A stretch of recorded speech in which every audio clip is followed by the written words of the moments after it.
2024 లేదా 25లో డిగ్రీ లేదా బీటెక్ చదివారా? సాఫ్ట్‌వేర్ జాబ్ కోసం ఎదురు చూస్తున్నారా? అయితే కోడ్ జ్ఞాన్ 100 డేస్ కోర్సులో చేరండి. జాబ్ సాధించండి. So men and women sexual లైఫ్లో ఉమెన్ సాటిస్ఫాక్షన్కి ఎంత ప్రయారిటీ అనేది ఇస్తున్నారు ప్రజెంట్ మెన్స్ అనేది? అది మెన్ తప్పు కాదు, అది ఉమెన్ షుడ్ బి రెస్పాన్సిబుల్. చాలాసార్లు నేను చూశాను, if not 100%, at least 70% women do not communicate. తనకి ఏం కావాలో తను చెప్పదు, కమ్యూనికేట్ చేయలేదు. చెప్పదు. ఇది whether she is got an orgasm or not, whether she is satisfied or not, or whether she is happy or not, she never speaks. And అంటే చెప్తే వాళ్ళు కూడా ఎట్లా తీసుకుంటారు అనే మొహమాటం ఉన్నప్పుడు నోరు మూసుకోవాలి. మరి ఇంక అందులో ఉనికిడేది? You are an individual, he is an individual. ఇండివిజువల్గా మీరు టుగెదర్గా ఒక రిలేషన్షిప్లో ట్రావెల్ అవుతున్నప్పుడు ఇద్దరికీ ఆ మాట్లాడుకునే స్పేసు, ఓపెన్నెస్, కమ్యూనికేషన్, ట్రాన్స్పరెన్సీ ఉండాలి. నువ్వు నీ ట్రాన్స్పరెన్సీని తొక్కేసుకుని పార్ట్నర్ ఏమనుకుంటాడో అనుకుంటే తప్పు కదా. చాలాసార్లు కమ్యూనికేషనే ప్రాబ్లం. కమ్యూనికేట్ చేస్తే పాజిటివ్గా తీసుకునే పార్ట్నర్స్ ఉంటారు. ఓకే, డిప్రెస్ అయిపోయి వాళ్ళు డాక్టర్స్ దగ్గరికి వెళ్ళిపోయి I'm not able to perform అని ఇంకా పర్ఫార్మెన్స్ పడిపోయే వాళ్ళు కూడా ఉంటారు. But that number is lesser. And నువ్వు ఎట్లా కమ్యూనికేట్ చేస్తున్నావు అనేది నువ్వు సరిగ్గా చెప్పగలగాలి. యోర్ ఫాల్ట్ అని చెప్తే ఎవరైనా ఒఫెన్సివ్గా ఫీల్ అవుతారు. Let's do it this way అన్నది చెప్తే వేరే రకంగా ఉంటుంది. I would want some more time అని అంటే వేరే రకంగా ఉంటుంది. సో నీ మాటలు వల్లే ఏదైనా కానీ పెరగడమా విరగడమా అనేది ఉంటుంది. చాలా వరకు వాళ్ళు అనుకునేది ఏంటంటే, ఇప్పుడు నేను ఇలా చెప్పాను అని అనుకోండి, ఫర్ సపోజ్, సో నీకు చాలా ఎక్స్పీరియన్స్ ఉన్నట్టుంది, that's why you asking like that, అలా ఏమైనా అంటారేమో. సో ఈ రకంగా తీసుకుంటే నేను ఏం ఇంకెందుకు మరి అలాంటప్పుడు ఆ పార్ట్నర్తో బతకడం ఎందుకు చెప్పు? ఈ మాత్రం కూడా కమ్యూనికేట్ చెయ్యలేకపోతే there is no use of a long term relationship. Okay, and it is never about your words which are going to be interpreted. Okay, interpretation అనేది నీ బిహేవియర్ వల్ల కూడా వస్తుంది, నీ ఇంటిమసీ వల్ల కూడా వస్తుంది, నీ మాటల వల్ల కూడా వస్తుంది, నీ అట్మాస్ఫియర్ వల్ల కూడా వస్తుంది. A very loving, caring couple would never talk such extreme things. Only a sadist will talk like that. So అట్లాంటి సాడిస్ట్ గారితో ఉండాల్సిన అవసరం కూడా లేదు. అంత చెడ్డగా నీ గురించి మాట్లాడిన వాళ్ళు పట్టుకుని ఊగులాడాల్సిన అవసరం అసలుకే లేదు. సో ఏదైనా అర్థం చేసుకుంటేనే రిలేషన్షిప్.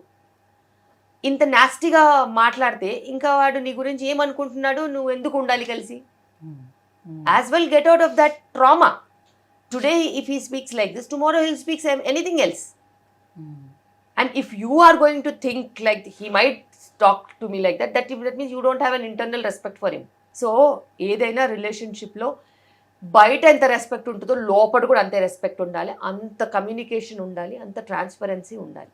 లేకపోతే there is no point in even staying together. భార్యాభర్తలు విడిపోవటానికి కొన్ని రీజన్స్ చెప్తూ ఉంటారు. సో బిఫోర్ మ్యారేజ్ తను ఉన్నట్టుగా, అంటే ఒకవేళ లవ్ చేసుకుంటే బిఫోర్ మ్యారేజ్ ఉన్నట్టుగా, లేదు అంటే మ్యారేజ్ స్టార్టింగ్లో ఉన్న విధంగా తర్వాత పిల్లలు పుట్టిన తర్వాత ఉండటం లేదు. సో అది ఎలాంటి కండిషన్లో అయినా కావచ్చు, లైక్ తన లవ్ని ఎక్స్ప్రెస్ చేసే విధానంలో కావచ్చు, లేదంటే సెక్షువల్ లైఫ్లో కావచ్చు. సో ఇలాంటివన్నీ కూడా నాకు డిఫరెన్సెస్ కనిపిస్తున్నాయి, కాబట్టి మేము ఉండలేకపోతున్నాం, మాకు చాలా డిఫరెన్సెస్ వచ్చాయని చెప్తూ ఉంటారు.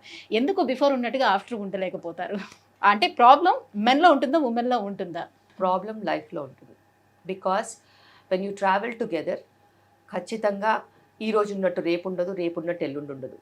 అండ్ లైఫ్లో ఎప్పుడు కష్టాలు, నష్టాలు, సుఖాలు వస్తూ పోతూ ఉంటాయి. And that builds relationship.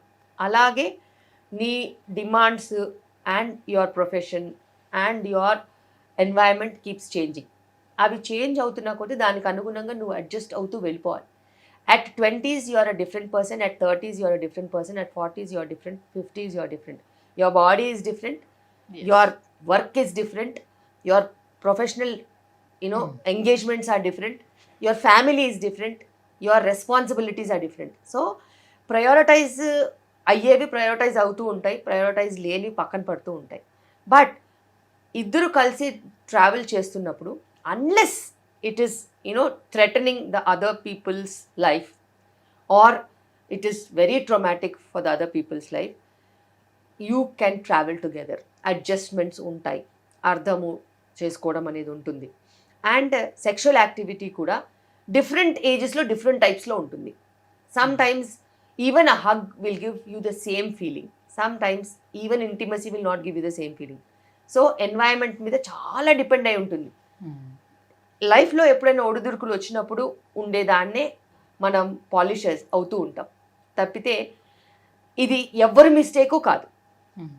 And ఇప్పుడున్న హై స్పీడ్ సొసైటీలో చాలా డిమాండింగ్ సిచ్యువేషన్స్లో వర్క్ చాలా టైం తినేస్తుంది.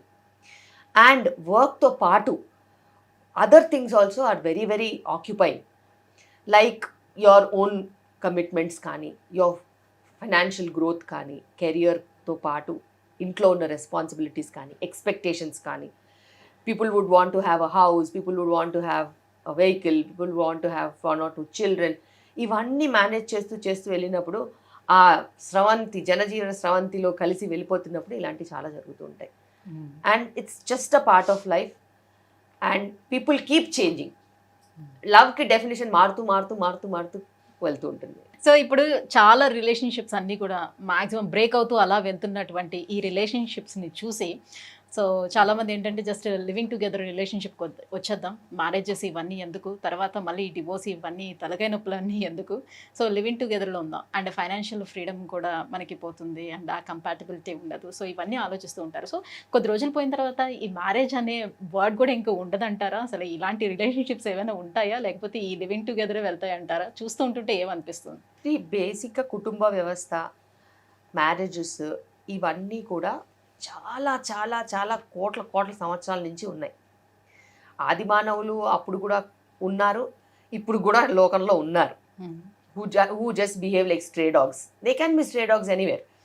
అయితే కుటుంబ వ్యవస్థ అనేది చాలా స్ట్రాంగ్, చాలా చాలా స్ట్రాంగ్. అది చాలా కంట్రీస్లో కూడా ఇప్పటికీ నిలబడింది. అండ్ ఒక వ్యవస్థ ఏదైతే మనుగడ ఎప్పటి నుంచో ఉందో దాన్ని ఎవరు బ్రేక్ చేయలేరు.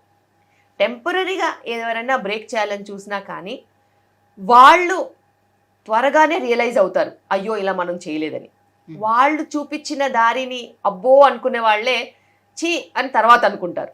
సో బేసిక్గా it's all about society. And society ఎలా వర్క్ చేస్తుంది అనేది ఎప్పుడూ చేంజ్ అవుతూనే ఉంటుంది. ఈ రోజు లాగా రేపటిలాగా ఇది బెటర్ అంటారా, అది బెటర్ అంటారు? లివింగ్ టుగెదర్ బెటర్గా ఉంటుందా, లేకపోతే మ్యారేజ్ లైఫే బెటర్గా ఉంటుందా? ఏది కరెక్ట్ వే? సేఫ్టీ కూడా చూసుకోవాలి కదా. If there is no relationship covering your entire emotional and physical attachments, then what is the security? So చాలామంది అనుకుంటారు ఓకే లివింగ్లో బాగుంటుంది అనేసి. బాగుంటుండొచ్చు ఎప్పటి వరకు, సెక్యూరిటీ అనేది ఎప్పటి వరకు ఉంటుంది? వాళ్ళిద్దరు కలిసినంత వరకు అంతే. ఆ తర్వాత ఇంకొక పార్ట్నర్ దొరికారని ఒకరు వెళ్ళిపోతే వీళ్ళ పరిస్థితి ఏంటి? సో అలా అని మ్యారీడ్ రిలేషన్షిప్స్లో వెళ్ళిపోరని కాదు, బట్ మ్యారీడ్ రిలేషన్షిప్స్లో వెళ్ళిపోయినప్పుడు there is every bit of a legalities that are there to make your secure.